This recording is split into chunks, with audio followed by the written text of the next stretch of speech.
Yamashita gold was where the Japanese hid their gold in Philippines when they expected invasion from the Chinese. Okay, our pre-World War II involved a war between China and Japan. So then you've got Fort Knox, which was hidden in Indonesia. And then you've got other Indonesian locations with hidden gold. I believe, I don't want to give credit to Trump. I want to call it the White Alliance, the Planetary Alliance. It might be over 100,000 tons. If you include the Vatican confiscations, it's a lot more than that. Okay, I think we've got enough. So the Vatican confiscation is real. Is that validated? Because I've heard this over and over and over and over. Let me give you a boots on the ground story to add credibility to it. I've got a friend named David. David owns 3 clothing stores in Los Angeles. These are upscale clothing stores. He wrote me in February 2020, when this is all starting. He said, Jim, I'm at a Milan, Italy clothing conference. Milan. Milan is like to clothing what Las Vegas is to betting, okay? Milan. Paris and Milan.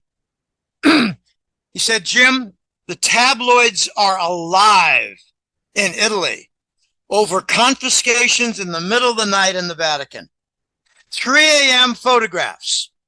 They're all silhouettes, but they're like, the dollies loading junk and men with handcuffs behind their backs. He said, every single night, they're loading up trucks, and then they're hauled away at 3 a.m. And the tabloids are trying to. Okay, do you know what the word paparazzi means? This is kind of funny. I don't know what it means, but I know who they are. Okay, paparazzi is an annoying fly. Oh, fuck. That's what it is in Italian. An annoying fly. Paparazzi. Okay. That makes sense. And he said, Jim, there are 30 tabloids in Italy. And usually it's to catch some movie star at the beach topless. Okay. This is what they do. Okay. And I've been to the European beaches in France and Italy. I'm telling you, it's quite entertaining. Yeah. But not when there's this 50-year-old lady when her, down by her waist. You know what I'm trying to say?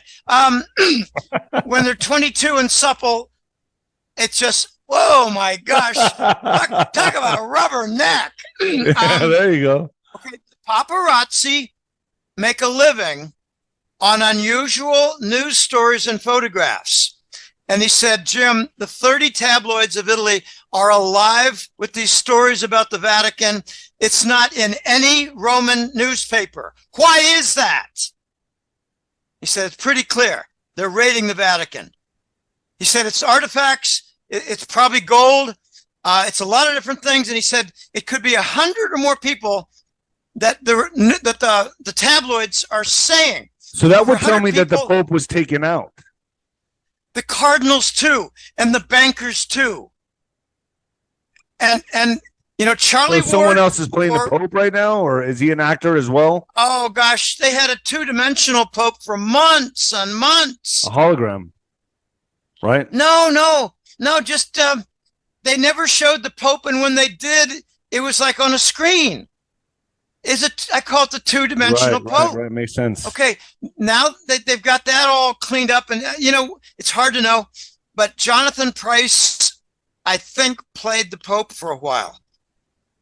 Okay, and I don't really know who paid him, good guys or bad guys. This is a very confusing game.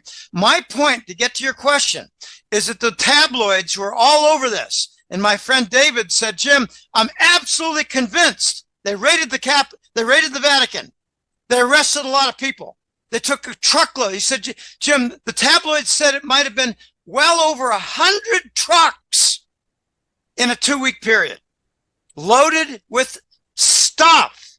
Okay, there could be bank records, could be filing cabinets, but it could also be artworks covered in blankets, could be chalices, could be big bins full of golden chalices and crucifixes and necklaces and things. Then Charlie Ward, for whatever he's worth, I don't know, probably somewhat legitimate, he reports, and others have confirmed, 750 plane loads. I heard about Hercules this. Yeah. 130. Now I did a capacity check. You know, I'm a mathematician.